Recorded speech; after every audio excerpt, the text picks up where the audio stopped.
Ya, baik saudara, kita akan melanjutkan sesi kita pada saat ini. Ya, ini terkait dengan ekselensi ibadah. Dalam sesi ini akan disampaikan oleh Guru Injil Susanti. Waktu dan tempat saya persilakan.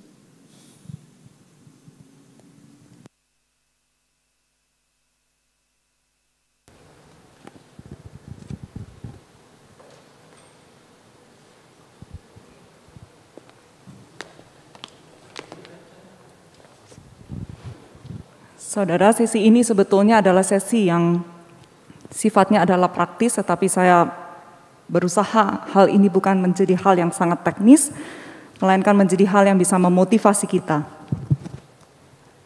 Di dalam firman Tuhan yang disampaikan oleh Pendeta Gabriel, sudah disampaikan mengenai apa artinya giving my best. Maka di dalam dokumen disebutkan ada satu bagian lagi, selain esensi ibadah, ekspresi ibadah, maka ada ekselensi ibadah. Dan ini akan disampaikan dengan singkat, hanya 5 slide termasuk judul. Jadi 5 slide itu cepat saudara. Kita lihat bersama-sama, boleh minta tolong ditayangkan ekselensi ibadah. Saudara, bicara mengenai ekselensi itu bicara mengenai keunggulan atau kecakapan. Dan kalau orang mengatakan di ekselensi itu bicara mengenai yang mulia. Jadi saudara sekalian, di dalam ibadah, hal inilah yang membuat supaya ibadah kita itu tidak stuck, tidak stagnan, dan baik kita yang melayani maupun jemaat yang dilayani itu sama-sama bisa bertumbuh dan sama-sama bisa terus maju dan menikmati ibadah itu. Kenapa kadang-kadang kita bisa mengatakan sebuah ibadah itu kita merasa jenuh, kita merasa sama terus dari waktu ke waktu. Kita merasa sepertinya tidak ada yang menggerakkan atau menyentuh kita. Ada istilah yang mengatakan nggak ngangkat begitu ya. Yaitu saya nggak ngerti itu bahasa dari mana, tetapi itu menjadi bahasa yang digunakan ketika kita merasa sebuah ibadah itu rasanya hambar. Kita tidak merasakan ada dorongan dan gerakan apapun, tidak ngangkat. Nah, itulah yang harus kita perjuangkan bersama dengan apa yang dikatakan sebagai ekselensi ibadah. Nah saudara, di dalam ekspresi ibadah segala hal bisa digunakan ya untuk memotivasi dan mencoba untuk menyampaikan maksud Allah. Dan dalam hal ini visual mau menunjukkan mengenai domba yang di dalam perjanjian lama itu sebagai bentuk persembahan, ungkapan respon kepada Tuhan itu dimintakan domba yang tidak bercacat. Dan pada saat Allah sendiri memberikan persembahan kepada kita, persembahan dalam pengertian dia mengorbankan sesuatu buat kita, dia berikan apa yang tidak bercacat, yaitu Yesus. Maka dalam ekselensi ibadah ini kita rindu supaya Allah patut menerima respon yang terbaik dari umatnya. Tadi Pendeta Gabriel sudah mengatakan mengenai honoring God, bahwa Allah patut menerima yang terbaik dan bahwa ibadah itu mencerminkan kesungguhan kita. Dan ini menjadi satu paket ketika kita mengatakan giving our best, seperti yang tadi sudah disampaikan dalam firman Tuhan. Apakah itu bisa membawa ke dalam kesombongan? Tetapi sebaliknya sebetulnya di gereja lebih banyak yang mana mereka yang begitu sungguh-sungguh untuk Tuhan dan kemudian menjadi sombong, atau mereka yang kemudian asal-asalan dan menganggap itu semua sudah oke. Sepertinya semua berjalan dengan baik. Nah, dua-duanya bisa ada. Dan oleh karena itulah kita sama-sama mau rindu supaya kita sama-sama menjadi lebih baik dan bertumbuh. Baik mereka yang merasa dia sudah memberikan yang terbaik ataupun yang belum. Karena apa? Karena ketika kita mengatakan memberikan yang terbaik, skill kita yang terbaik. Tetapi hati kita yang terbaik atau enggak begitu. Jangan-jangan performance kita terbaik, tetapi hati kita sebetulnya bukan hati yang terbaik. Karena kita sebetulnya memberikan itu dengan hati yang tidak dipersembahkan kepada Tuhan. Dipersembahkan kepada jemaat sih iya, menjadi kepuasan bagi diri sendiri sih iya, tapi itu bukan untuk Tuhan. Seorang yang bernama Nancy Beach memberikan penjelasan bahwa excellence itu melakukan yang terbaik yang kita bisa dengan apa yang kita punya untuk kemuliaan Tuhan. Jadi bukan sekedar untuk pencapaian. Nah, Tuhan sendiri menjadi model di dalam excellence ini. Karena apa? Pada saat penciptaan 7 kali Allah berkata baik, baik, baik, dan yang terakhir sungguh amat baik. Jadi Allah kita layak untuk mendapatkan yang terbaik dan Allah kita sudah memberikan yang terbaik. Dalam dokumen kita ada 5P ini ya. Ya, ini sudah slide keempat, tinggal satu lagi. Ada 5P ini saudara, maka ini mencoba untuk mengkonkretkan apa artinya giving our best. Apa artinya memberi yang terbaik. Dimulai, jadi ini adalah langkah kita menuju penyelenggaraan ibadah yang berkualitas, dimulai dengan tentunya perencanaan yang matang. Perencanaan dalam semua aspeknya. Pada saat kita menyusun liturgi, menyesuaikan dengan kalender gerejawi. Pada saat kita mau memimpin doa, apa yang akan kita katakan? Pada saat kita memilih nyanyian, pada saat kita memilih teks Alkitab, pada saat kita ingin membuat sesuatu menjadi lebih hidup dan lebih kreatif di dalam ibadah. Termasuk ketika kita menyusun jadwal, segala sesuatunya apakah kita siapkan dengan baik atau kita asal karena apa? Kepepet. Dan juga ya sudah seadanya orang dan sebagainya ya. Susah menghubungi dia, susah. Mending kita cari yang sudah mau saja dan sebagainya. Itu di dalam perencanaan. Lalu bagaimana dengan persiapan? Persiapan yang maksimal ini adalah ketika kita berlatih. Apakah latihan kita berkualitas? Sarana prasarana apakah sudah disiapkan? Atau kita lihat nanti deh ada apa di sana begitu. Lalu juga mungkin di dalam persiapan ini juga termasuk ketika kita mengaransemen lagu. Kita memilih apa yang kita mau sajikan. Lalu tentu pelaksanaan. Pelaksanaan saudara sekalian adalah bagaimana kita tetap melakukan itu di dalam penyembahan. Tadi saya tertawa ketika Pendeta Gabriel mengatakan bahwa karena Pendeta Gabriel seorang yang bisa bermain musik, dia bisa terganggu ketika mendengar orang salah main. Kami tadi di GKI Puri juga cerita masing-masing, apa hal yang mendistract kita. Biasanya adalah hal yang kita mampu. Karena kita peka dan punya kemampuan, maka ketika ada yang meleset dalam hal itu kita terganggu sekali. Pada saat audio ada masalah, karena kita peka kita terganggu, yang lain gak peduli. Lalu kemudian tampilan yang tidak baik, visual yang tidak baik, kita gemes, tapi mungkin orang lain tidak peduli. Kenapa? Karena kita punya kemampuan di situ, kita jadi lebih peka. Nah sekarang, tadi Pendeta Gabriel memberikan kepada kita saran, kalau kamu beribadah, kamu harus berusaha supaya jangan lagi terganggu dengan itu, kamu mari fokus kepada Tuhan. Saya di bagian sisi sebaliknya, sisi yang melayani, jangan bikin orang terdistract, begitu ya. Karena ketidaksiapan kita, karena kesembarangan kita, jangan bikin orang terdistract. Karena orang lain punya tanggung jawab sebagai jemaat untuk mereka fokus kepada Tuhan. Dan kita punya tanggung jawab juga. Jangan membuat mereka terhalangi dalam fokus mereka kepada Tuhan. Jadi komplit kan? Karena kita pernah menjadi jemaat yang dilayani, kita menjadi orang yang dilayani. Mari kita sama-sama bertanggung jawab dalam hal itu. Begitu ya. Jadi di dalam pelaksanaan kita pun di dalam penyembahan kepada Tuhan. Dalam pengertian, Tuhan kami sudah latihan, kami sudah persiapkan. Ini tolong ya Tuhan, supaya ini boleh menjadi berkat dan membangun jemaat. Jadi kita tidak fokus lagi dengan sebetulnya performance kita baik atau jelek begitu ya. Tapi bahwa saya lakukan ini untuk menyembah Tuhan. Ketika saya memimpin, ketika saya memainkan alat musik dan apapun juga kita lakukan, itu saya menyembah Tuhan, termasuk ketika saya sedang mengatur volume dan juga segala macam peralatan elektronik ya. Lalu kemudian bagaimana dengan penilaian komprehensif?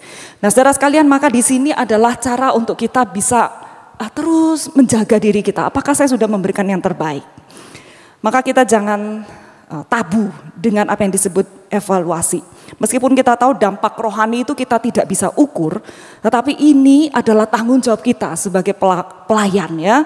Apakah ada hal formatif yang belum tercapai atau hal-hal yang selalu menjadi problem yang harus diatasi? Lalu para pelayan yang terlibat bagaimana? Lalu bagaimana kalau ada kendala teknis harus tindak lanjutin apa? Nah kalau kita mengabaikan itu semua, kadang kita mungkin menganggap ya sudahlah asal lewat ya sudah ya hari Minggu nanti kesempatan minggu depan kita coba lagi. Tapi kita sebenarnya tidak terlalu memikirkan yang terbaik di sana. Dan terakhir adalah pendidikan. Secara pendidikan ini adalah sarana untuk bertumbuh baik untuk jemaat yang dilayani maupun oleh diri kita sendiri. Maka kalau rekan-rekan ini mau ikut mini NWC ini, National Worship Convention, salah satu bentuk saudara mau untuk terus maju dan bertumbuh. Tidak selalu semua orang mau dibeginikan gitu ya. Jadi pembinaan ibadah bagi jemaat yang dilayani maupun kita sebagai orang-orang yang dilayani, yang melayani. Lalu ada pelatihan, ada mungkin retreat yang kita bisa lakukan supaya semua sama-sama terus bertumbuh di dalam pelayanan. Saudara sekalian, kita perlu terus berkembang dan bertumbuh. Bagaimana kita bisa terus menantang diri kita, bukan cari-cari.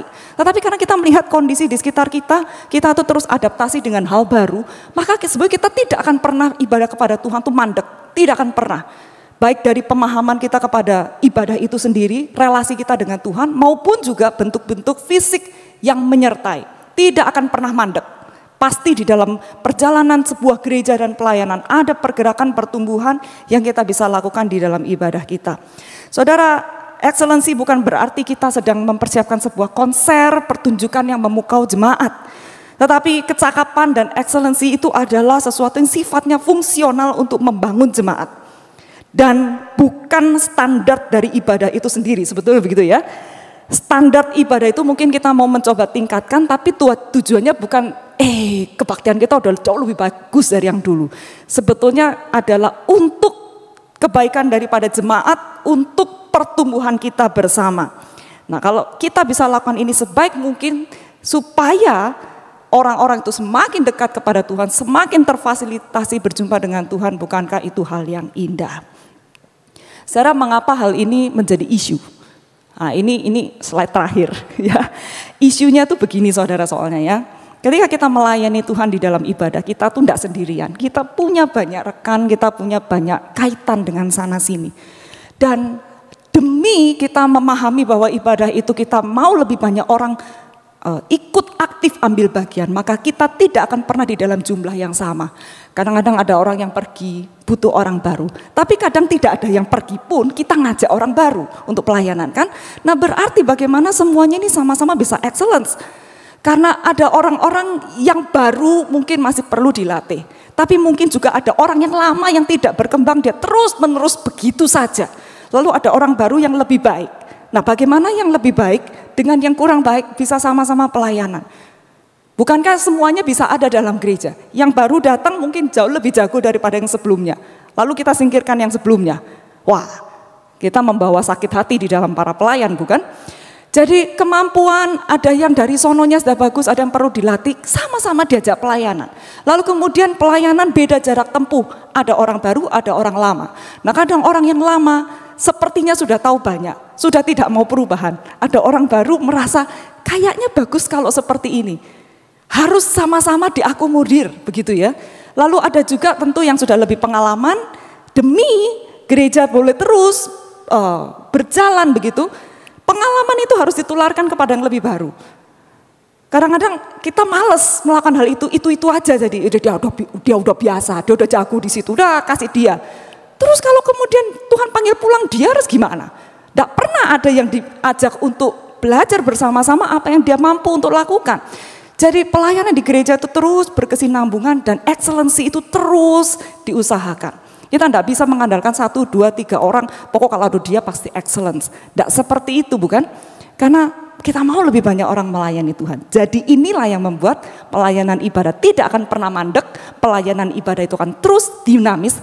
Dan dalam kedinamisan itu kita terus mau memberikan yang terbaik kepada Tuhan. Sesuai dengan konteks kita masing-masing. Kiranya ini boleh menolong kita, memotivasi kita menyelesaikan NWC ini dan pulang ke rumah kita ya. Terakhir, Pendeta Leong.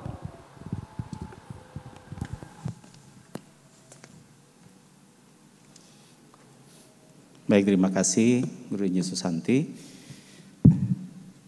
Saudara, tadi kita sudah mendengarkan keseluruhan sesi saudara ya, dari esensi, ekspresi dan excellency, saudara. Nah, saudara, tentu kami juga tidak hanya mau membagikan 3 poin itu, maka kami mensimulasikan tata ibadah yang baru. Tadi pagi kita sudah mulai dengan full resources, ya saudara sudah melihat dan mengalami tadi pelayan-pelayan yang cukup banyak dengan warna musik yang sangat kompleks. Lalu yang tadi barusan kita lewati adalah simulasi ibadah dengan resources yang sangat terbatas. Ya, kalau tadi saudara yang hadir di ruangan hanya melihat yang main keyboard sama main gitar, saudara. Ya, jadi saudara kita melihat bahwa liturgi yang baru ini sangat dinamis sekali. Bisa dilakukan di gereja-gereja, di lokal yang full resources.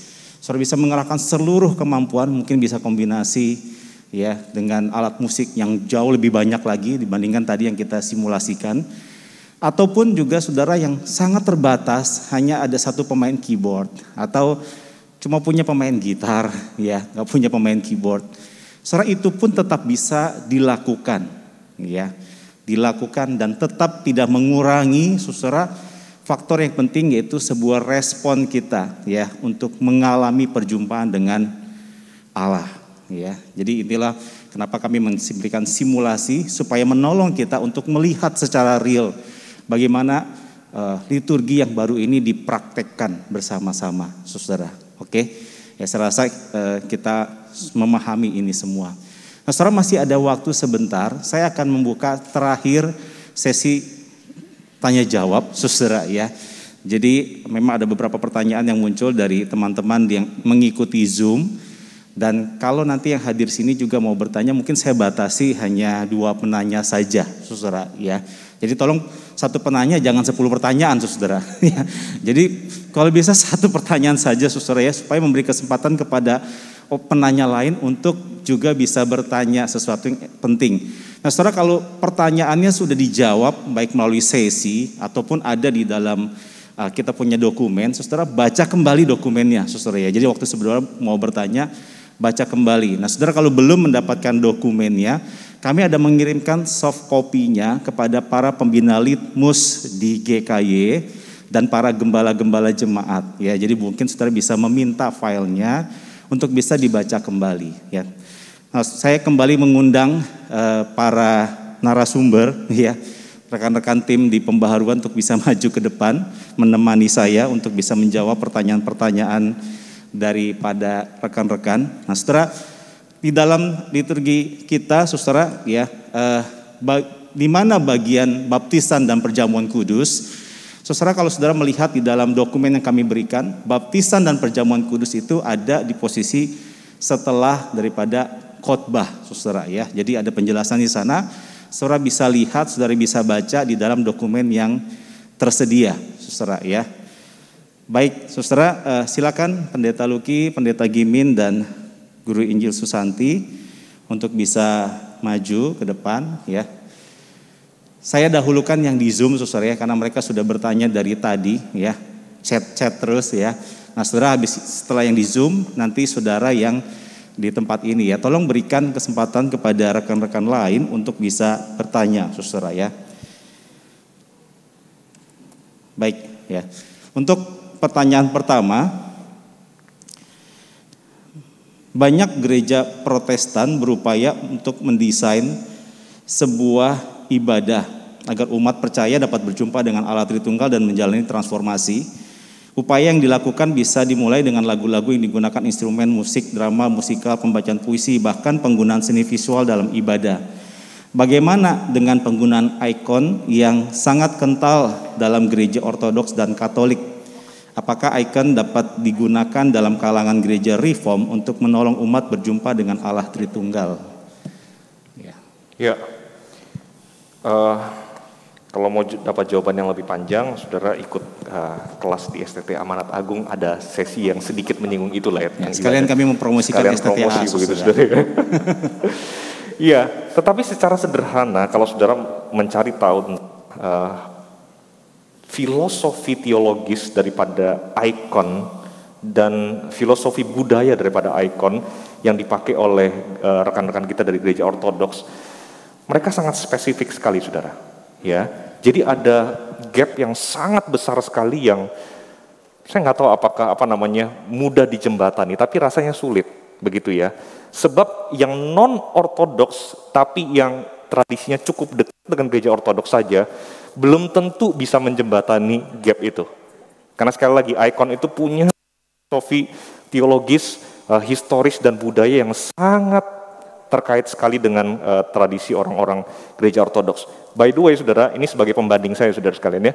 Gereja Ortodoks yang betul-betul masih Ortodoks, dalam hal ini masih Ortodoks Timur, kalau saya boleh sebutkan, beserta dengan ranting-rantingnya, cabang-cabangnya, saudara sekalian, mereka tidak ada yang namanya dalam tanda kutip pembaharuan ibadah. Mereka masih memakai satu dari 2 liturgi yang diwariskan sejak abad patristik, ya, abad ketiga atau abad keempat, yaitu liturgi yang dituliskan oleh Basil, ya, atau liturgi yang dituliskan oleh Chrysostom, ya. Jadi ini aja saudara sekalian bagi kita.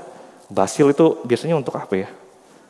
Nah itu ya, kebanyakan gitu ya. Chrysostom mungkin saudara nggak pernah dengar begitu kan ya.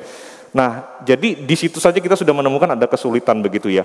Apakah in the future suatu saat bisa terjadi ketika semakin bersatu begitu ya, semakin mengapresiasi kekayaan tradisi satu sama lain, apakah bisa terjadi? Mungkin. Tapi in the near future saya ragu karena gapnya itu besar sekali begitu ya. Tetapi apakah ada value tersendiri, ada sisi formatif tersendiri dari ikon bagi orang-orang ortodoks? Nah, saudara, tentu pasti ada.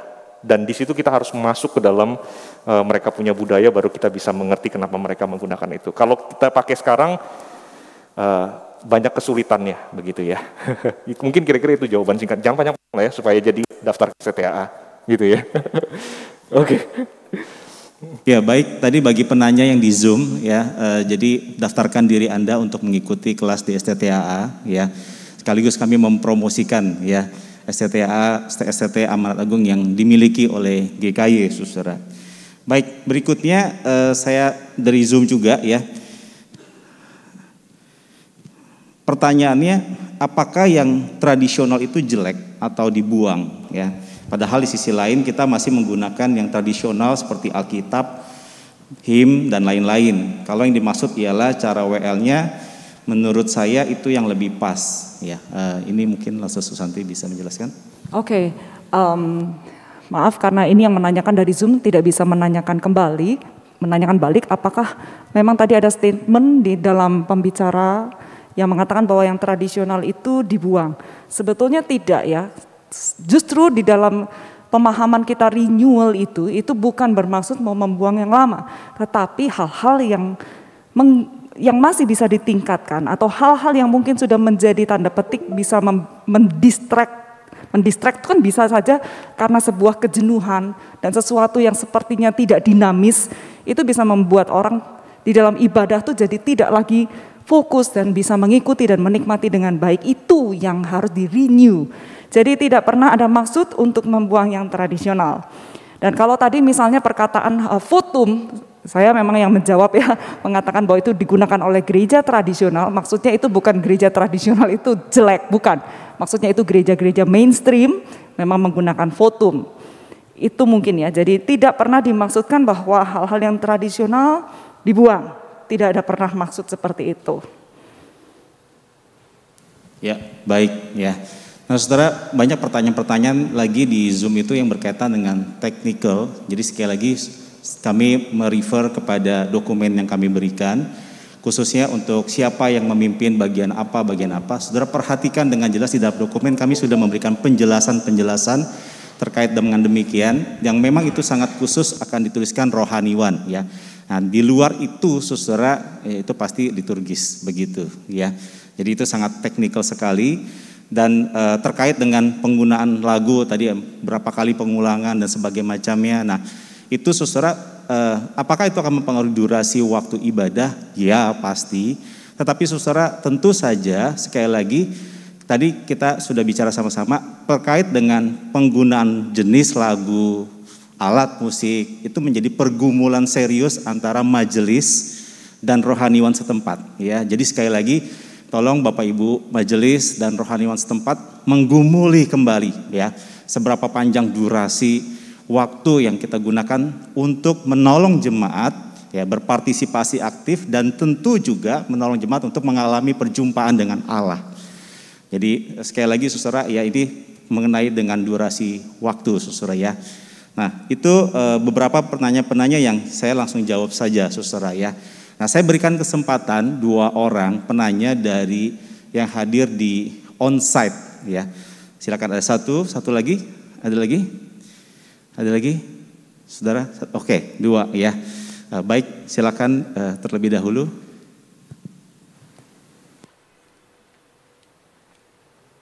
Oke, halo, saya Elisa dari Pluit. Ini saya baca dari dokumen yang diberikan ya, ada tulisan, tadi juga ada disebut, jenis lagu dan alat musik tidak menentukan otentisitas ibadah. Kemudian ada penjelasan-penjelasan, kemudian kalimat terakhir, baik jenis lagu yang ditulis di masa lampau maupun yang diciptakan di masa kini, baik jenis alat musik akustik ataupun elektrik, semuanya bisa dan patut dipersembahkan untuk kemuliaan Tuhan. Nah, pertanyaan saya adalah, betul jenis lagu dan alat musik tidak menentukan otentisitas ibadah, itu saya setuju. Yang otentik pasti otentik, tidak tergantung apapun. Tetapi apakah kemudian tidakkah sebuah ibadah yang otentik harusnya muncul, ada ditandai atau ciri-ciri, ada tanda-tandanya, ada ciri-ciri tertentunya, yang sehingga sebenarnya apakah itu agak kontra dengan kalimat terakhir bahwa semuanya bisa dan patut dipersembahkan? Karena sesuatu yang otentik mestinya ada tanda-tanda ya, ciri-ciri ya, ada gini-gininya. Nah, jadi mungkin sebenarnya harusnya ada sesuatu yang menjadi pagar atau batasan seperti itu. Jadi akhirnya harusnya tidak semuanya, begitu enggak? Oke, baik ya. Karena yang bertanya dari Pluit, langsung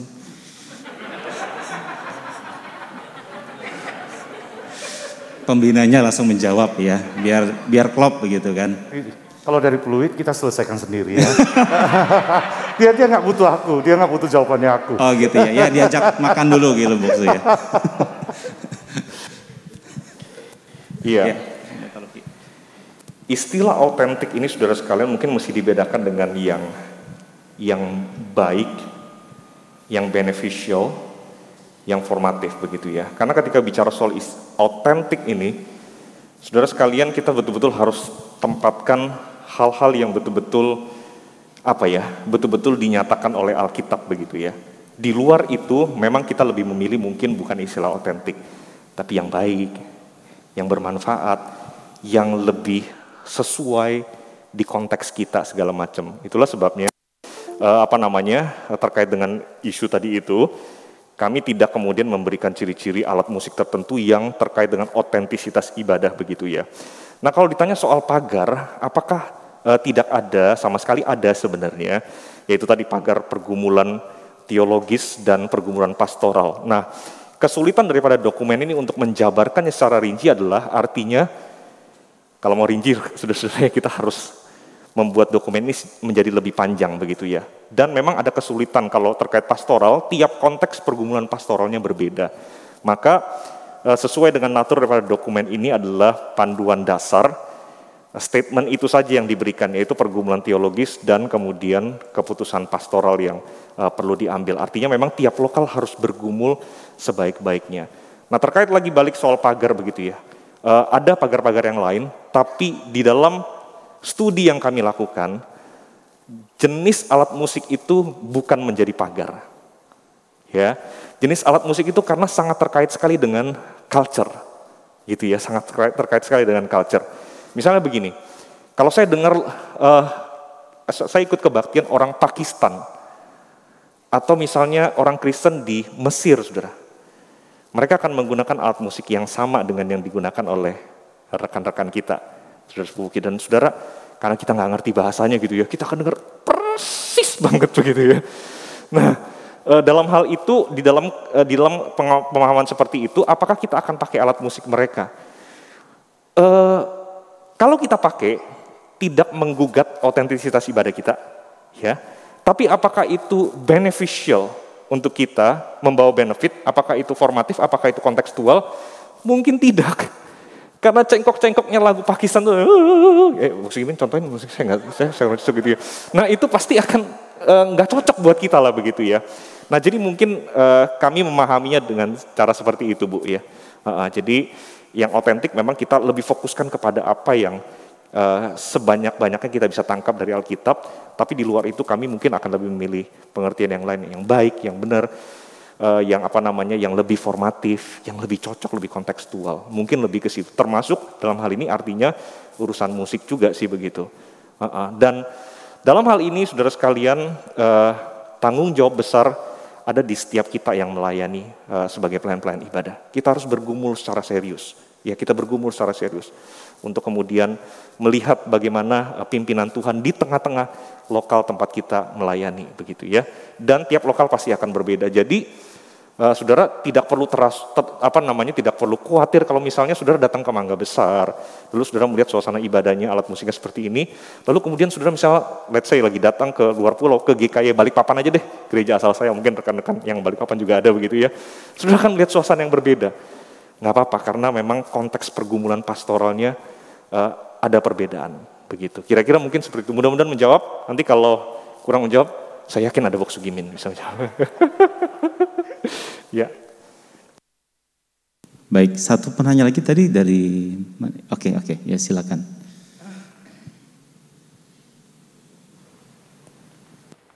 Ya, saya Grace dari GKI Cimone. Sebenarnya saya ada 2 pertanyaan, boleh nggak? Yang menggelitik. Tadi pendeta Gabriel bilang kalau kepanjangan lagi mesti siapin konsumsi. Jadi dari Cimone bersedia ya siapin konsumsi. Oke, ya silakan. Jadi yang pertama begini, ini kan ada tiap elemen yang sudah disusun oleh tim pembaruan, yang gunanya memang supaya kita lebih satu gitu ya, sama, seragam. Nah, di sini saya mau bertanya, apakah memungkinkan untuk tiap elemen ini tidak berurutan begitu? Contohnya seperti misalnya doa iluminasi dan pembacaan teks Alkitab. Misalnya pembacaan teks Alkitab dulu baru doa. Atau persembahan juga begitu, doa dulu baru persembahan. Apakah dimungkinkan atau supaya seragam tidak diperkenankan seperti itu? Kemudian yang kedua pertanyaannya adalah, untuk ayat panggilan ibadah ini apakah harus ayat-ayat yang betul-betul maksudnya mengajak jemaat, atau boleh seperti ayat-ayat respon manusia, seperti contohnya kayak aku melayangkan mata ke gunung-gunung, dari mana datangnya pertolonganku ialah dari Tuhan yang menjadikan langit dan bumi. Apakah itu diperkenankan untuk menjadi ayat panggilan ibadah? Itu aja sih. Baik, ya terima kasih. Ya. Pendeta Luki bisa bantu untuk menjelaskan bagian liturgi. Minggir ke sini kirain. Yang paling mudah memang biasa. Kirain berputar, saudara berputar nanti balik gitu. Iya, terkait dengan urutan, jawaban singkatnya tidak diperkenankan. Kenapa? Karena liturgi itu seperti sebuah naskah drama yang mengatur bagian demi bagian, yang mencoba untuk mengupayakan supaya dialog antara Allah dengan umat itu terjadi secara logis, dalam pengertian setidaknya dalam konteks kita di GKY begitu ya. Mungkin di konteks lain mereka akan berkata kayaknya kurang ini, kurang itu dan segala. Tapi dalam konteks kita ini naskah drama of worship yang kita pakai begitu dalam ibadah. Jadi urutan itu menjadi penting ya. Dan memang ada pertimbangan-pertimbangan teologis juga. Jadi misalnya pada waktu firman dibacakan, apakah sebenarnya pada waktu firman dibacakan itu sebenarnya Roh Kudus itu juga bekerja? Harusnya kan iya. Nah kalau iya, lebih tepat mana nih? Lebih pas yang mana nih? Setelah dibacakan atau sebelum dibacakan? Kalau permintaannya adalah permohonan supaya Tuhan memberikan iluminasi. Nah nampaknya di dalam pengamatan kami yang lebih pas itu adalah sebelum teks Alkitab dibacakan. Ya, memohon kepada Roh Kudus memberikan pencerahan supaya pada waktu teks firman Tuhan itu dibacakan, ya, Roh Kudus sendiri bekerja melalui firman Tuhan yang dibacakan begitu. Nah, mungkin kira-kira itu gambarannya ya. Saya belum sesenior Bok Sugimin, tapi saya sudah lupa pertanyaan yang kedua tadi.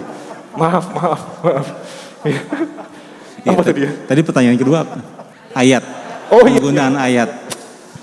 Jadi Bok Sugimin bahagia sekali ya, karena ternyata saya ayat panggilan ibadah apakah boleh diganti begitu ya? Ya. Nah, upayakan isi ayatnya itu betul-betul memanggil, upayakan sebisa mungkin.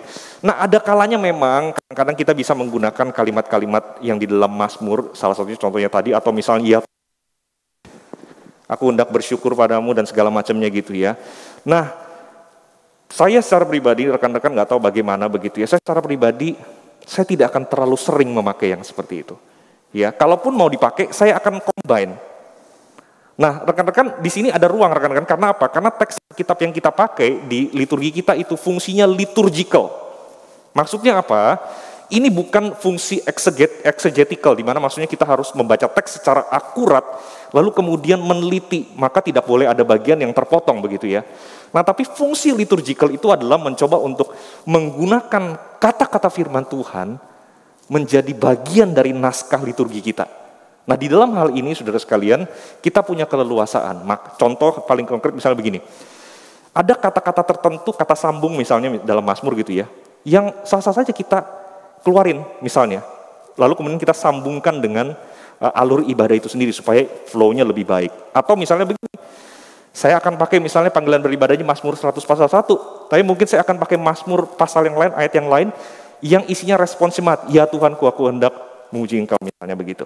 Jadi bisa dikombinasikan di situ. Tapi kalau seandainya mau hanya pilih satu ayat saja, memang kami tim preferensinya adalah pilih yang betul-betul merupakan ajakan. Karena itu lebih direct ya, lebih gampang langsung ditangkap oleh jemaat begitu.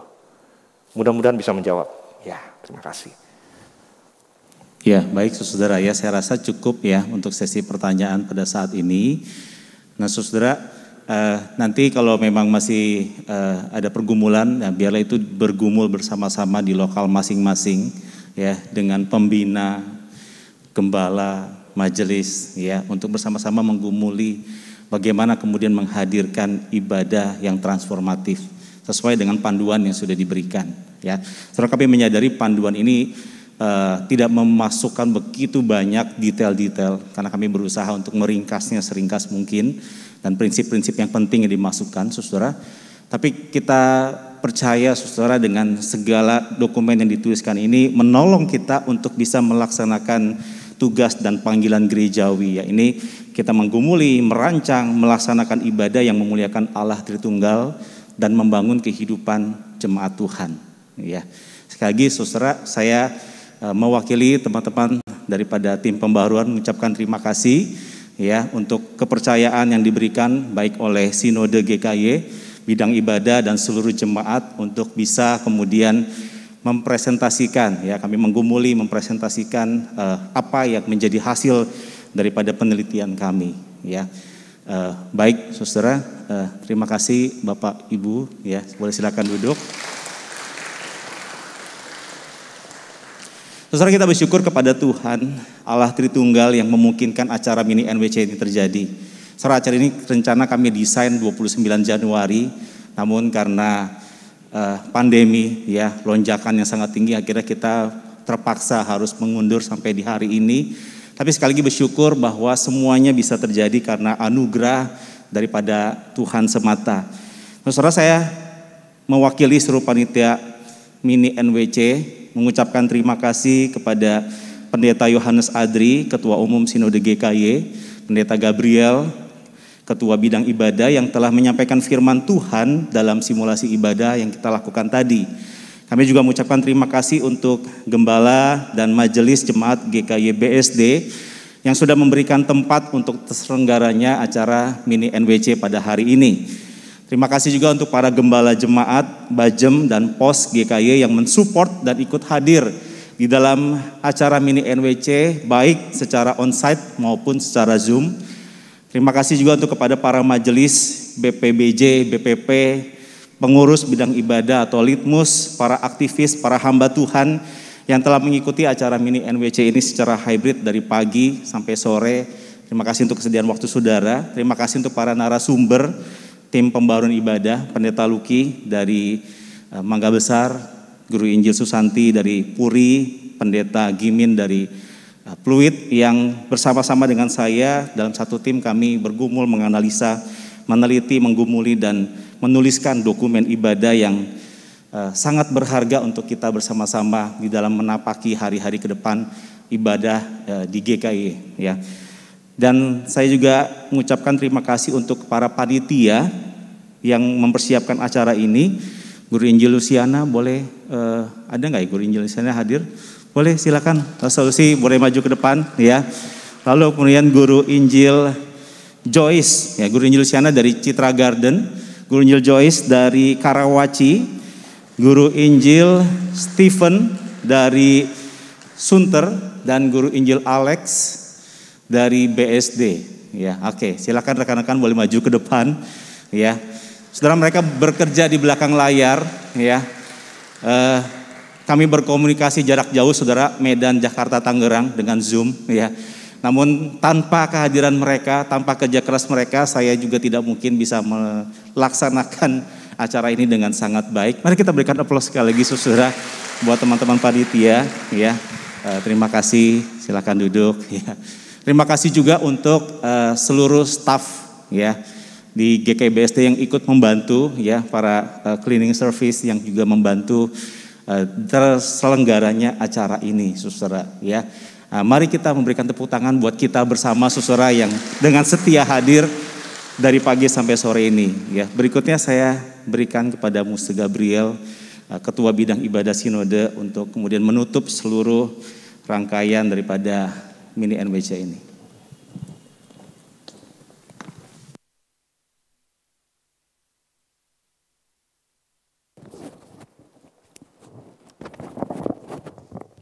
Ya, saudara sekalian, senang sekali kita boleh bersama-sama setengah hari pagi sampai sore di tempat ini. Dan saya percaya apa yang kita dapatkan kita akan bawa pulang menjadi berkat. Tadi kami sudah melakukan koordinasi di bidang ibadah dengan Ketua Umum Sinode GKY bahwa susunan liturgi ya dari pembaharuan ini kita akan bawa pulang ke gereja kita masing-masing. Dan kita menyediakan 3 term untuk bisa diimplementasikan. Artinya kalau saudara sudah menyusun liturgi sampai bulan Juni, is okay. Ya, apa yang sudah disusun gunakan dulu, ya tidak perlu langsung di-cut dan dirubah. Tapi ada 3 term yang kami usulkan. Term pertama adalah kalau saudara bisa langsung menyesuaikan di awal bulan Juni. Yaitu adalah satu hal yang sangat ideal. Kalau saudara tidak sempat, saudara bisa upayakan di awal bulan Juli ya untuk menyesuaikan susunan pembaharuan ibadah ini. Ya kalau masih nggak sempat juga ada kesempatan satu kali lagi di bulan Agustus ya untuk bisa menyesuaikan. Kalau udah Agustus lewat, bahkan tahun ini lewat tidak disesuaikan ya bertobatlah ya. Nanti Tuhan Yesus segera datang, sampai Tuhan Yesus datang kedua kali nggak dirubah-rubah, nanti dikunjungin sama tim pembaharuan ibadah ke tempat saudara. Ya, baik saudara sekalian, dan kita bersyukur untuk semua anugerah Tuhan di dalam NWC ini. Saat ini atas nama Tuhan yang telah memberikan segala anugerahnya bagi kita untuk boleh melaksanakan NWC di tahun 2022 ini. Di dalam nama Allah Bapa dan Allah Anak Tuhan Yesus Kristus dan Allah Roh Kudus, dengan resmi NWC ini kita boleh akhiri dan kita boleh membawa pulang segala berkat Tuhan untuk kita boleh terapkan di dalam pelaksanaan ibadah gereja kita masing-masing. Tuhan memberkati. Ya, kita akan tutup doa satu kali lagi. Mari kita bangkit berdiri. Bapa, terima kasih untuk segala anugerah Tuhan yang telah menyertai dan menopang kami. Kami persembahkan segala pujian, hormat hanya kepada Engkau ya Bapa, yang telah mempercayakan seluruh panggilan pelayanan ini kepada setiap kami. Di akhir dari mini National Worship Convention tahun ini, kami memohon anugerah-Mu menyertai kami, sehingga kami boleh mengimplementasikan semua ini dalam kehidupan ibadah kami. Dan kami rindu Tuhan di setiap ibadah kami boleh mengalami perjumpaan sejati dengan Tuhan. Setiap jemaat Tuhan mengalami jamahan Tuhan, mengalami transformasi yang Engkau berikan kepada kami. Demi nama Tuhan Yesus kami berdoa. Amin. Silakan duduk.